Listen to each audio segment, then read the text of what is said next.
And we are live on Sports Today. If is there any issue with the audio or video, do send in your comments, and I'll try and fix that. So that would be a sort of a feedback for us to know whether the audio is fine or not. But the latest that we are reporting here on Sports Today is that the Indian team is gearing up for that series versus Sri Lanka, the three T20Is that India will be playing against Sri Lanka. Rohit Sharma has just finished that pre-match press conference, and we'll just dwell into a few interesting things that he may have said at that press conference that has just finished ahead of the three T20Is to be played against Sri Lanka. The first bit that he spoke about was Rohit Sharma, the new Test captain, and he said that it's an honor, an absolute honor for him to be leading the Indian team in all three formats, and he's looking forward to that challenge.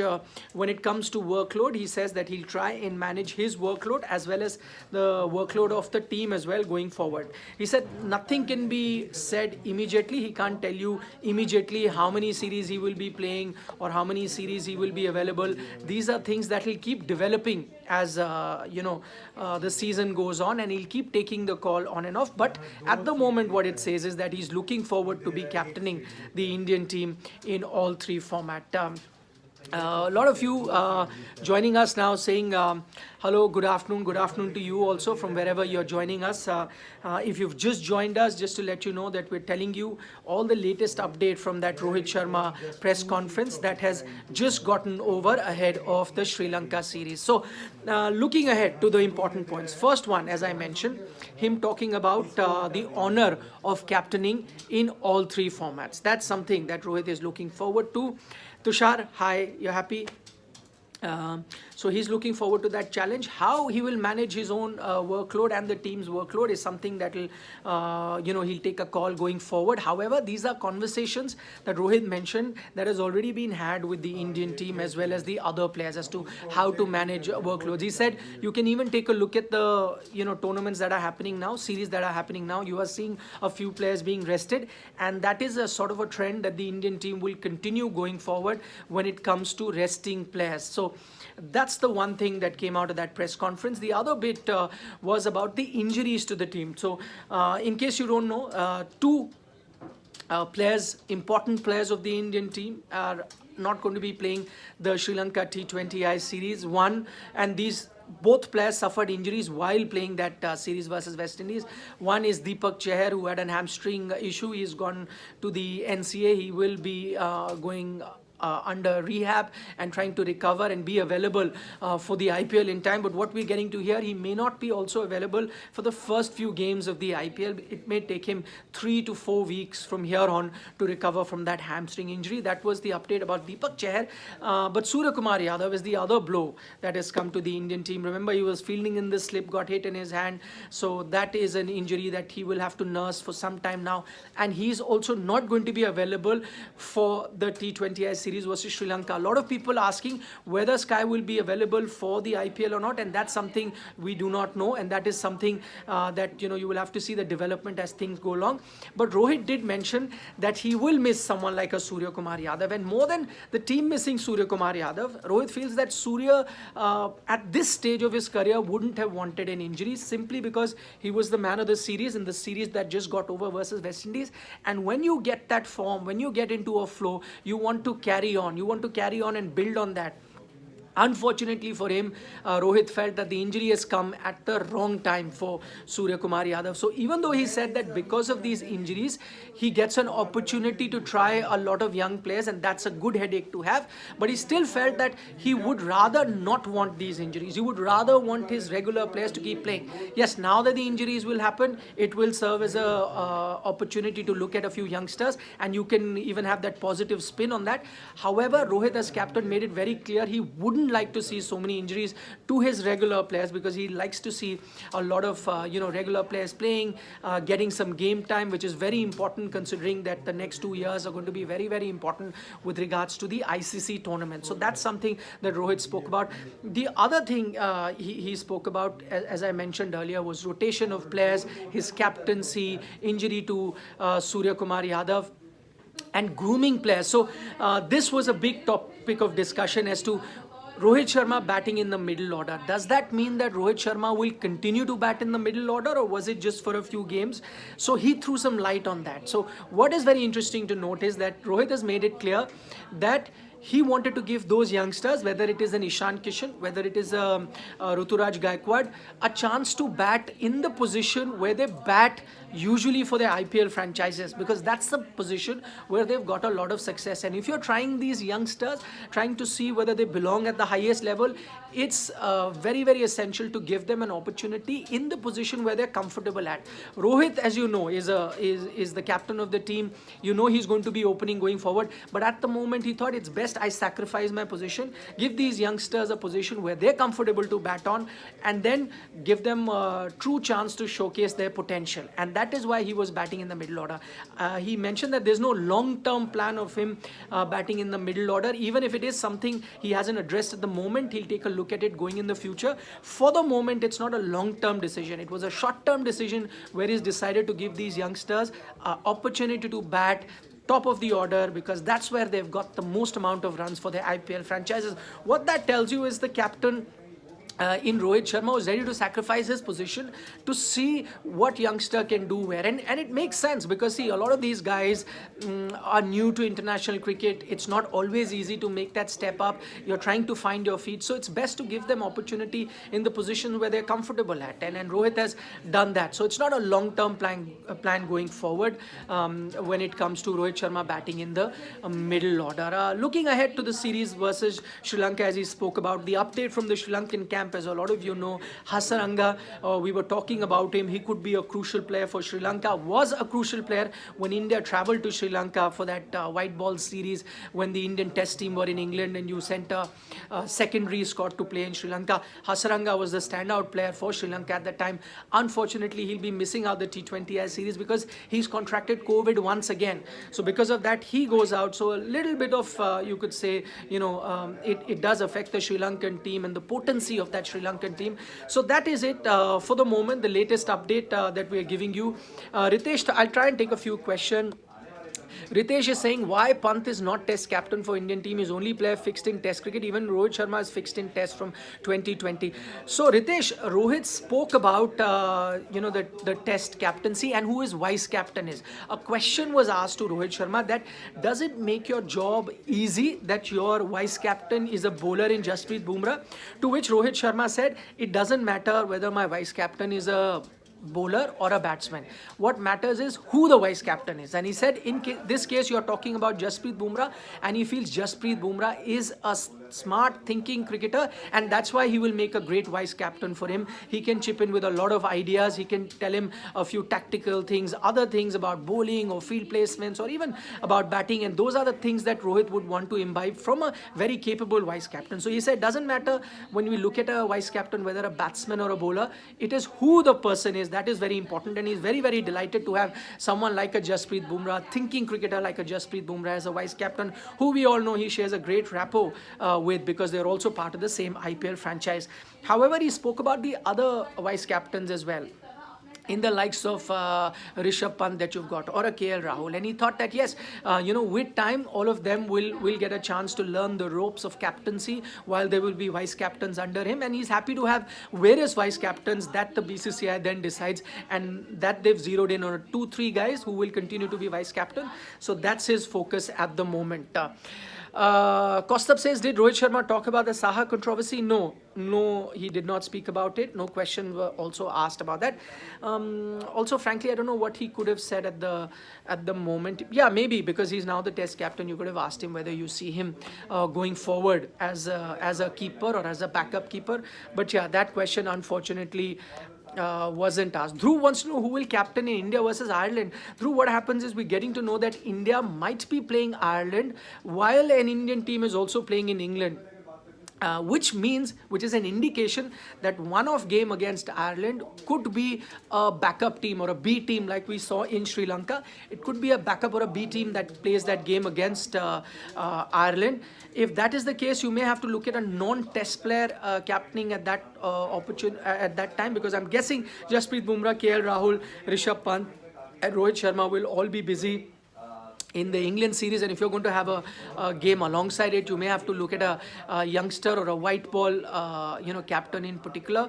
I don't know, maybe a Shikhar Dhawan you could look at. That is something that they, did in Sri Lanka, or a Shreyas Iyer if he's not part of the Test squad. Maybe something that they could look at.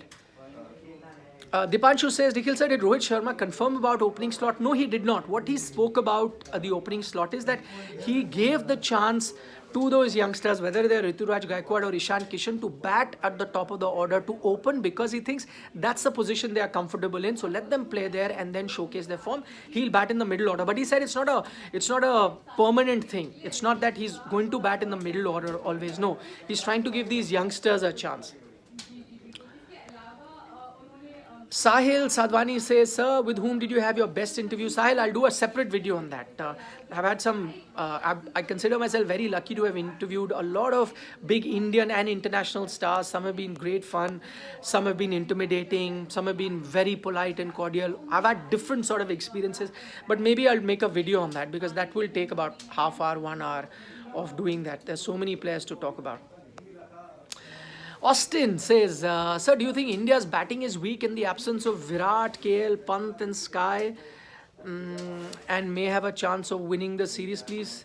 Okay, so, yes, I think, with no Pant, no Sky, no Virat, no KL, it does make the Indian batting order slightly weak, but I still think India go in as the favorite, because you're playing in your home condition, because your backup is so strong, because whenever we try and make the Indian 11, we struggle to fit in those 11 players.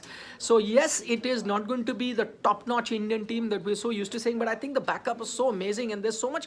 I mean, I don't know, as an Indian fan, I'm so excited to be looking at all these guys. I really want to see Rituraj Gaikwad playing a lot of games. I really want to see Ishan Kishan also get a fair run of 3 more matches. Let's see what he can do.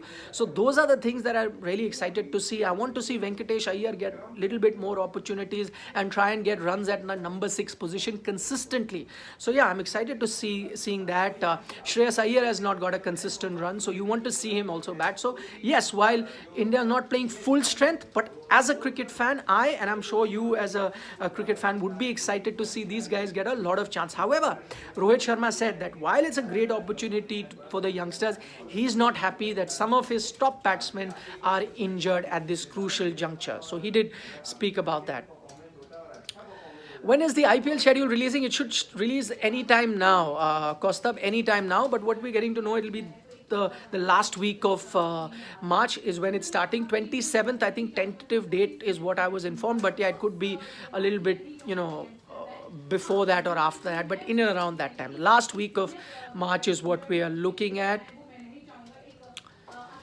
Dipanshu says, we are listing news that 2 different teams will play Asia Cup and Zimbabwe series. It is possible at the moment. What we know, that Ireland and the England series might coincide. So then you may have a separate team for that Ireland one-off game.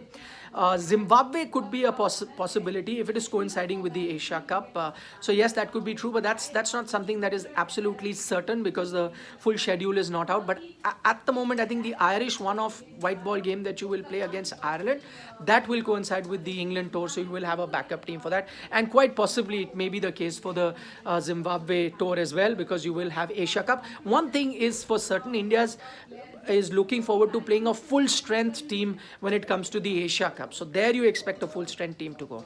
But as I said, because we have so many options and you're trying to look at a larger pool of players, this is the World Cup year. So it's not a bad option. And I think this could be tactical as well from the BCCI. You have to honor your commitments when it comes to your program, the ICC program. So this is killing 2 birds with 1 stone. You are getting to cover your commitments to other international teams, and also giving an opportunity for that larger pool that you may have, and then to zero in on the players that you may then eventually go and pick for the World Cup.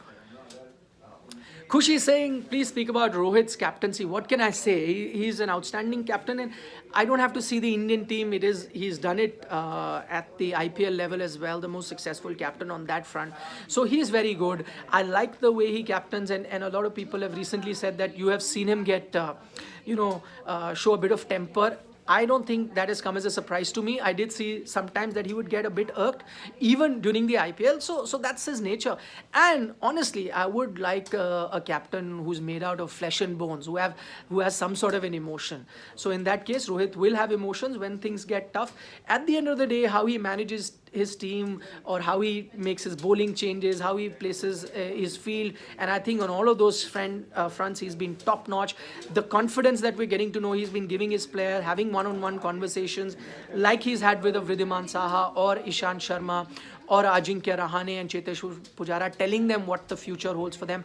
I think these are good qualities of a leader, which he's showing at the moment. Also, tactical captain, we always knew he was very good, so he's showing that on the field as well. So he's a perfect combination of one being a good leader as well as a smart tactical captain. Sometimes you get one either or, but in his case it's a great combination of both. So what else can I say about that? About Sanju Samson, Abhijit is asking. Yes, Rohit was asked about Sanju Samson, and Rohit spoke about how he thinks that Sanju Samson can be part of that larger group that they're looking ahead to when it comes to the World Cup, who are they going to be testing. And he says that, listen, very interesting points made by Rohit there. He said, listen, we will be playing the T20 World Cup in Australia, where the pitches have a lot of bounce. That's where you need batsmen who can cut the ball very well, pull the ball very well. And that's something that Sanju Samson has. So maybe these were things that went into deciding that Sanju Samson should be part of that larger group when going forward, and you need to have a closer look at that. So I think, yeah, he's in their plan. The one thing that I've noticed about Sanju Samson, one complaint against Sanju Samson was that he had all the talent in the world. He was not consistent. But now we're beginning to see, last IPL, if that is an indication that he was beginning to become a bit more consistent too. And if he can again combine these two things, then yeah, he will be a very, very interesting proposition, one that no team can ignore. Ayush is asking, DC new coaching staff, correct? Well, Ajit Agarkar, yes, is the assistant coach of Delhi Capital. That is confirmed. So if you remember earlier, it was Mohammad Kaif who was the assistant coach.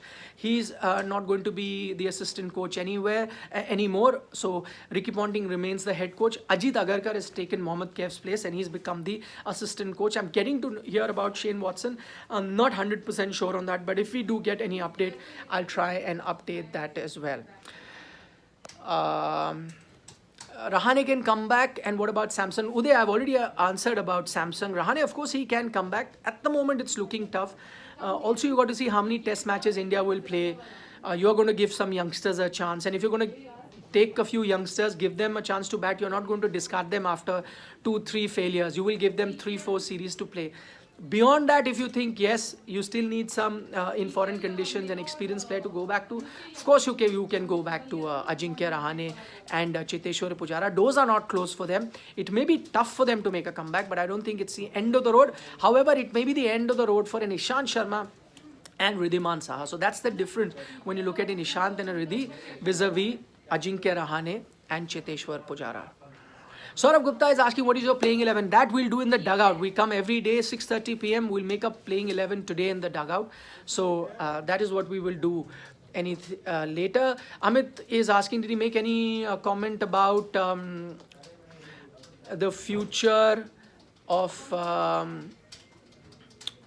Bhuvi? No comment about Bhuvi's future, but Bhuvi is part of the team and I'm guessing he is going to play. He rested him in that last game simply because India had won the series. I think Rohit Sharma has a lot of faith in Bhuvaneshwar Kumar and he's giving him that confidence. And I think Bhuvi is repaying that confidence by bowling well that we saw in the 2 games. So I think Bhuvi is going to be part of Rohit Sharma's plan. I'm 100% sure about that. Final question I'll take. Nikhil Tiwari, my namesake, says, hello Nikhil sir, why is Prithvi Shaw not getting a chance? He can be a good opener in T20. Nikhil, that's true, but see, you're already chock-a-block. Now compare Prithvi Shaw to Ishan Kishan or a Ruturaj Gaikwad or a Venkatesh Iyer. They had far better IPLs than a Prithvi Shaw. Prithvi does get you some quick runs once in a while, but inconsistency is an issue. And in the pecking order, you would have to put a Venkatesh Iyer, Ruturaj Gaikwad ahead of him, and that's why they've broken it. That's not to say that Prithvi can't. You have an IPL coming up, and IPL can definitely be a format which you can look at when you're selecting a T20 team. So Prithvi is not out. He has age on his side, but he needs to show that he's better than a Ruturaj Gaikwad or a Venkatesh Iyer, and then he will be looked at. At the moment, these two players, if you go back to the last IPL, were far better, far more consistent, and got far more runs than a Prithvi Shaw. So that answers your question. Who's going to be the wicketkeeper for tomorrow's match? Harshit is asking. I think it will be Ishan Kishan. I think Sanju will have to wait to get his chance. He's not going to immediately get a chance. That's my feeling. But as I said, later in the evening at 6:30, we'll try and make the team. For now, I'm going to take your leave and see you at 6:30 p.m. If you joined us late, as I can see a lot of you have now, I've discussed in detail everything that Rohit Sharma said in the press conference. So go at the start of the video, check that out. I'll see you later. Bye.